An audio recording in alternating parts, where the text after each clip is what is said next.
Je m'appelle Hélène Garla, je travaille à la mobilité, au transport scolaire des enfants en situation de handicap. Et aujourd'hui, je vais vous parler d'une de mes passions, c'est les soins énergétiques.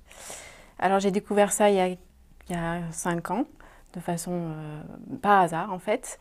Et c'est vrai que ça m'a énormément plu, donc je me suis formée. C'est un soin qui utilise le corps dans sa globalité. Il y a 7 points d'énergie principaux au niveau du corps. Mais il faut savoir qu'un soin peut toucher n'importe quelle partie du corps, puisque une personne, si elle veut un jour découvrir ce soin-là, ça peut être donc pour une douleur physique, n'importe laquelle. Ça peut être aussi par rapport à un problème émotionnel, du stress ou des choses comme ça peut aider à apaiser.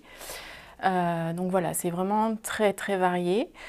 Faut savoir aussi que c'est un soin qu'on peut s'administrer à soi-même ou une personne peut le faire pour nous. Pendant le soin, on peut soit ressentir des picotements, on peut ressentir du chaud, du froid. Donc ça, c'est plutôt dans le corps que ça se passe. Après un soin, une fois qu'on est rentré chez soi, on peut aussi, dans les jours qui viennent, avoir une certaine fatigue. Comme quand on va chez l'ostéo, par exemple, des fois, où il nous dit les prochains jours, voilà, restez tranquille. Et bien là, c'est un peu le même principe. Parce qu'en fait, on va utiliser cette énergie pour se recharger, pour se guérir, pour plein de choses, pour s'apaiser. Donc c'est vraiment hyper varié. Le déroulé d'un soin peut se faire donc soit assise pour la personne qui reçoit, soit couchée sur une table, type kiné ou ostéo. Et donc après, on va travailler pendant à peu près une demi-heure, une heure, selon ce que l'on perçoit. Et donc il y a plusieurs portes d'ouverture d'énergie. Ça s'appelle des chakras. Il y en a 7 principaux. Par exemple, au niveau de la gorge, c'est le chakra de la communication, de l'expression. Quand il est un petit peu rouillé, un petit peu qui ne fonctionne pas correctement, en fait, c'est que la personne a quelque chose qui est bloqué, mais ce n'est pas forcément conscient.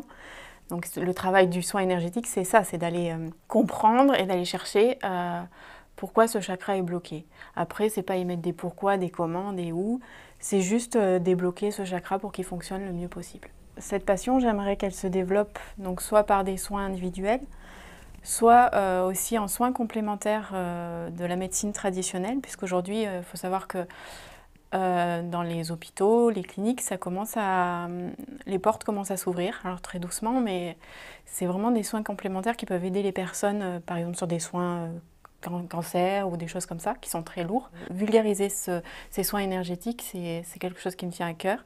Et donc, par la communication, planter une petite graine et que chaque personne en fasse ce qu'il en veut ensuite. Voilà.